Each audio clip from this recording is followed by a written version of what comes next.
Така предавани на горки казни, едни на зверови, други на оган, или вода, или на меч, или на некоја друга смрт.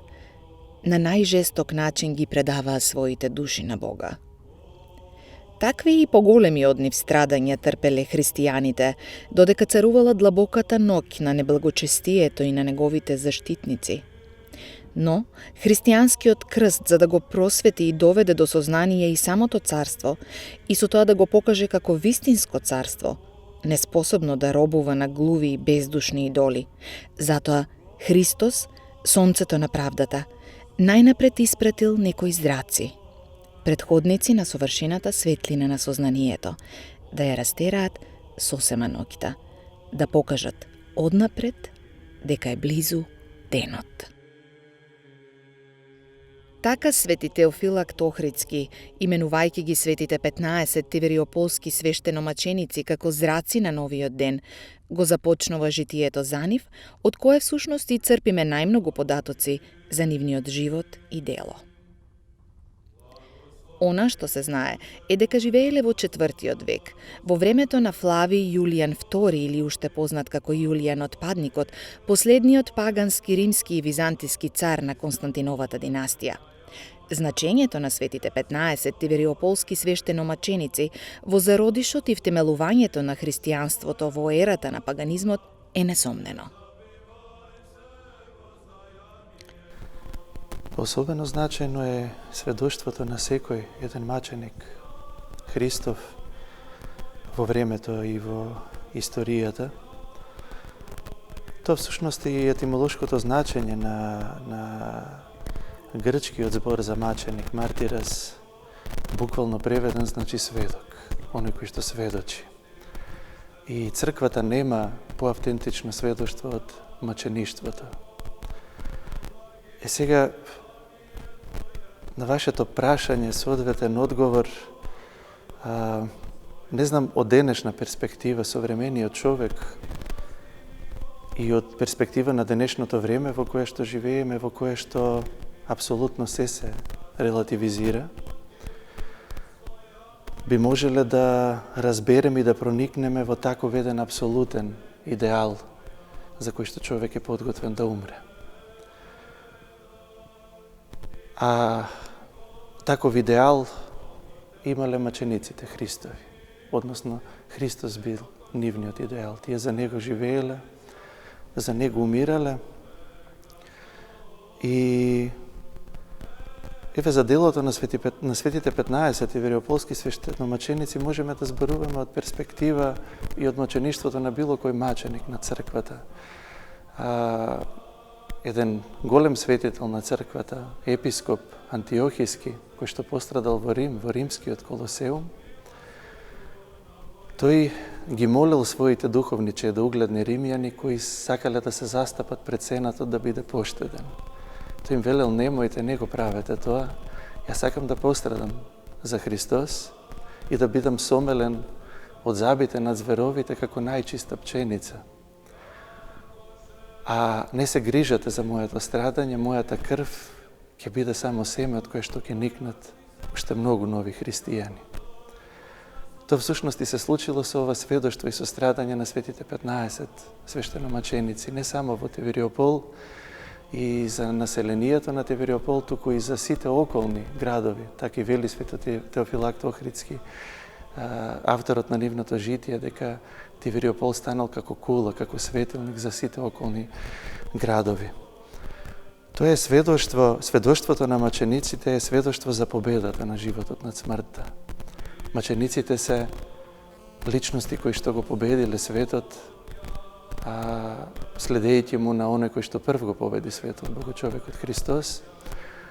А од перспектива пак на еден друг голем светител кој што живеел после Свети 15, после Свети 15 Тивриополски свештеномаченици непосредно после Миланскиот едикт, Свети Јован Златоуст, тој вели: христијаните го победија светот не убивајќи, туку дозволувајќи да бидат убиени.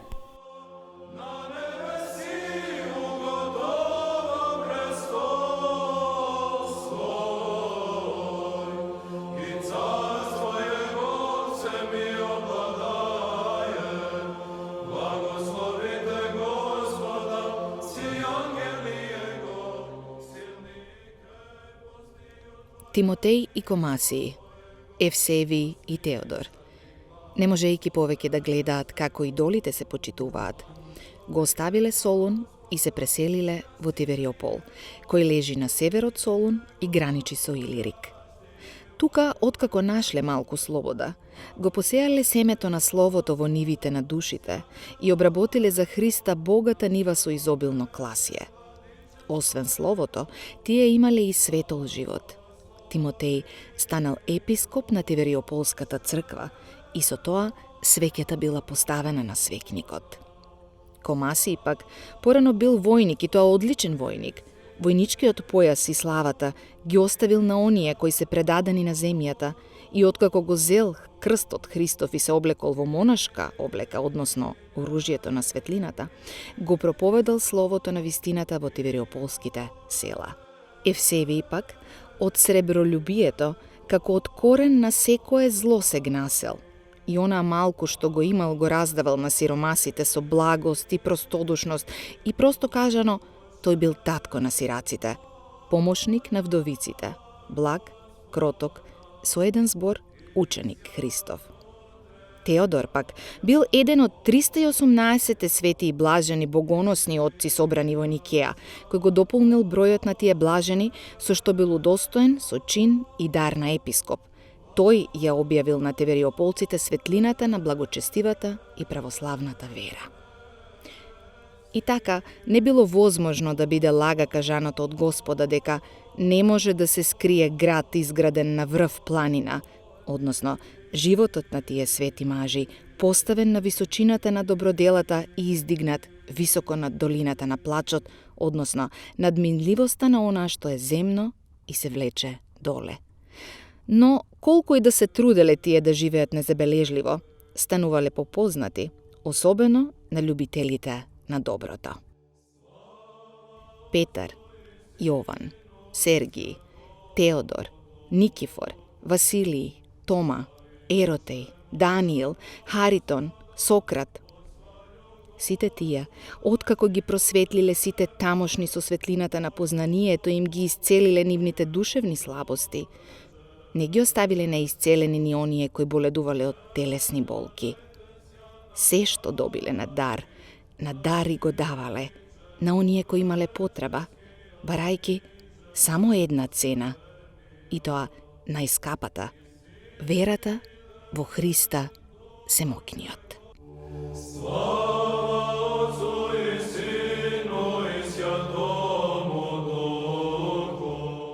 Токму затоа и не останале неприметени. Тоа ќе е причината да Јулијан II ги прати своите поданици Филип и Валент во Тивериопол да го секнат од корен ширењето на Христовата вера.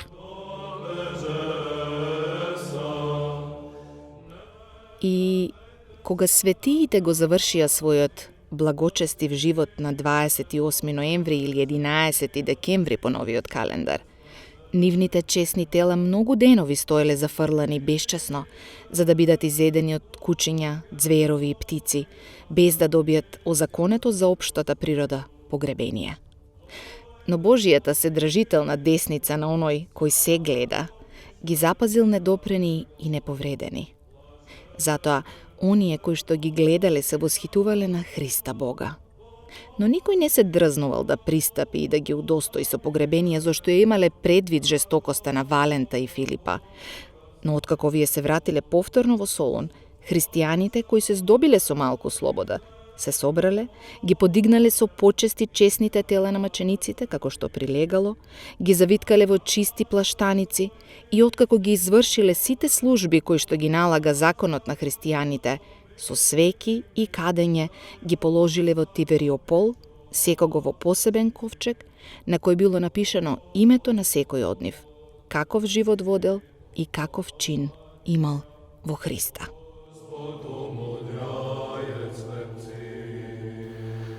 Светите 15 маченици пострадале во првите векови на христијанството за време на прогоните. Нивните мошти исчезнуваат од средновековна струмица, добар дел од моштите уште во 9 век. На дел од мачениците непосредно после Моравската мисија се носат во новоформираната брегалничка епархија и се пренесуваат во катедралниот храм кој што им е посветен токму нив. Она што денес имаме како остаток од моштите на Светите 15 е една рака за која се предпоставува дека е на светиот маченик Петар, која што во виорот на балканските конфликти, на војните, била пренесена од тука во Солун, во еден солунски храм, па после тоа непосредно после балканските војни е пренесена во Кукуш, каде што се наоѓа до ден денес. На твојата тајна вечера денес, Сине Божи.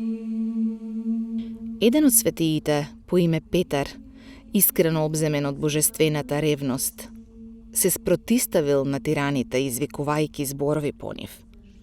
Меѓутоа, откако ги чуле тие зборови, тираните пламнале од гнев и заповедале да го соблечат светецот, да го легнат на земја, да го бијат со стапови, да му ги отсечат раците и најпосле со меч да го убијат. Кога се извршило сето тоа, рацете биле фрлени на кучињата да ги изедат. Но една жена, слепа од раѓање, кога осетила дека десната рака на преподобниот Петар случајно и паднала крај нозете, ја зела, ја завиткала во шамијата, поитала дома и не знаела зашто да го употреби тоа што го нашла.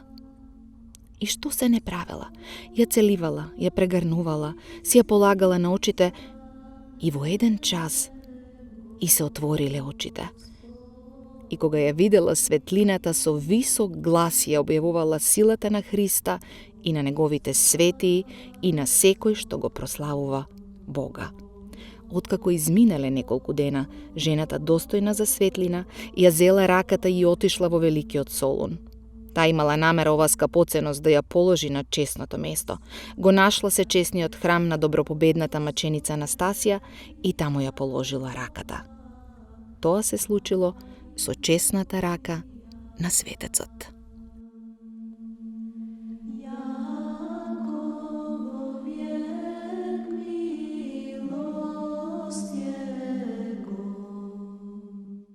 Не само маките и страдањата и принесената жртва во име на целта на подвигот, туку и култот на исцелители и спасители стои како дел од ореолот над нив. Половина од житието на свети Теофилакт Охридски е полно со приказни за исцелителната моќ и на светците, а и на нивните мошти. Фатени стануваа, лепрозни зацелуваа, слепи прогледуваа. Но и денес, после 17 века, светците се уште не чуваат и се уште не заштитуваат.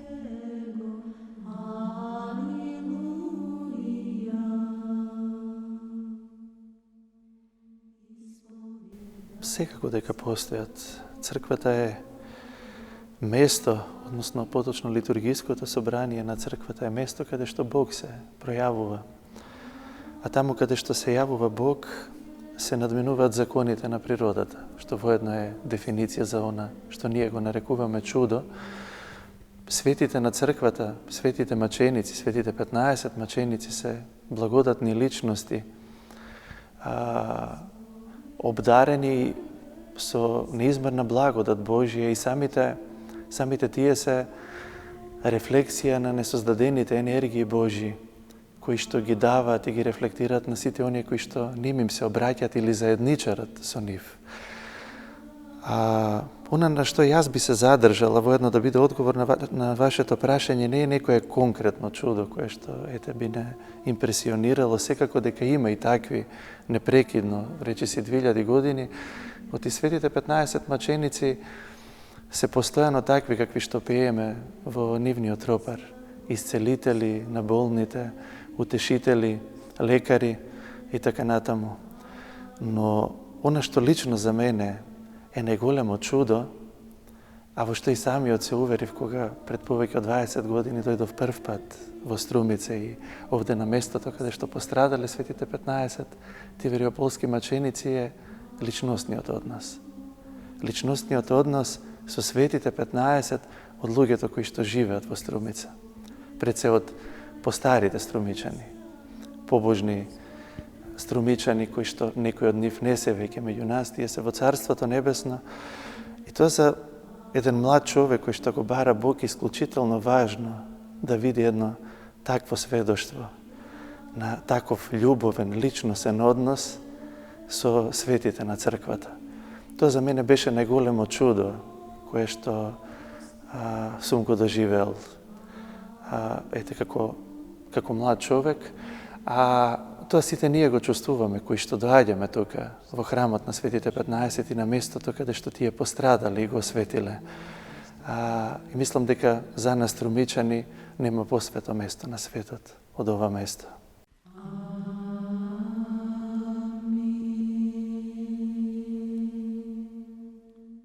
Низ историјата назад, таа човечка потреба да се биде поблизу до Бога и неговите чуда е рефлектирана и во безбројте присвојување на моштите, независно дали завршиле на југ или на исток. Во таа смисла, струмичани, единствено како вистински чеда на Тивериопол, треба да бидат горди на своите светци.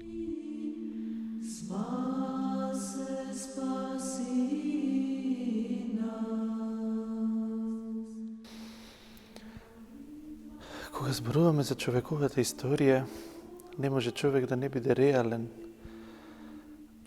Човечката историја е исполнета со многу тага, со многу страдања, со многу конфликти, со многу војни и сето она што ја карактеризира состојбата на падот после одвојувањето на човекот од Бог, односно кога човекот му сврте грб на Бог.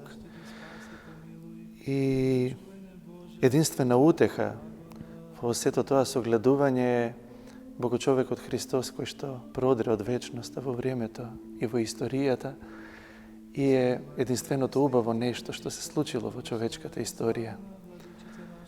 Единствениот кој што и дава смисла на човечката историја, на времето, на човековото постоење.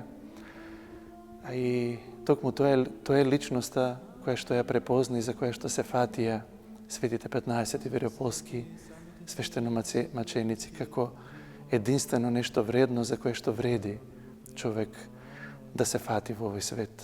Во овој свет за што друго, за било што друго освен за Христос и да се фатите однапред осудено на трулеш и на смрт. Ние секако дека треба да бидеме благодарни, тоа е неизмерна милост и дар Божи да живееме во градот кој што го просветлија и го осветија со светоста на своите животи, со својата маченичка крв, светите 15 тивериополски свештеномаченици, да чекориме по улиците по кои што тие чекореле. Но не мислам дека единствено тоа е доволно да се наречеме нивни достојни или вистински чеда. Вистински чеда на светите 15 тивериополски свештеномаченици ќе бидеме само тогаш ако направиме место во нашите срца за оној за кого што тие умреа и пострадаа. Нивни вистински духовни чеда ќе бидеме тогаш кога ќе престанеме, ќе излеземе од лушпите на својот егоизам, на своето самолюбие и ќе се потрудиме да станеме повеќе братолюбиви, човеколюбиви, боголюбиви. вистински духовни чеда на Свети 15 ќе бидеме тогаш кога ќе се потрудиме барем малку да живееме според принципите на Евангелието кое што Тие го проповеда и заради кое што беа убиени.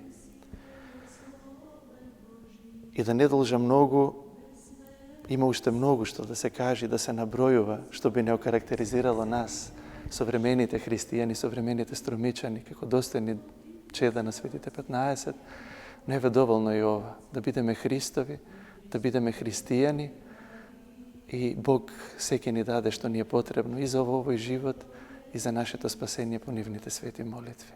Бог да не благослови сите по нивните свети молитви, не само струмичани, туку и секој добронамерен човек. Чудата се вистинска река без крај. Поток на наслада и неисцрпен извор кој непрестано тече. И ако со вера се примаат, залог се и доказ за добивањето на вечните блага, за кое е напишано: што око не виде, уво не чу, ниту на човека на ум му падна, тоа Бог го приготвил за оние кои го љубат. Во тие богатства ќе пребиваат светиите појасно и посовршено во Христа Исуса, нашиот Господ, кому му припаѓа секоја чест и поклонение, со вечниот и безпочетен Отец и со сесветиот, благ и животворен Дух, сега и секогаш, и во сите векови. Амин.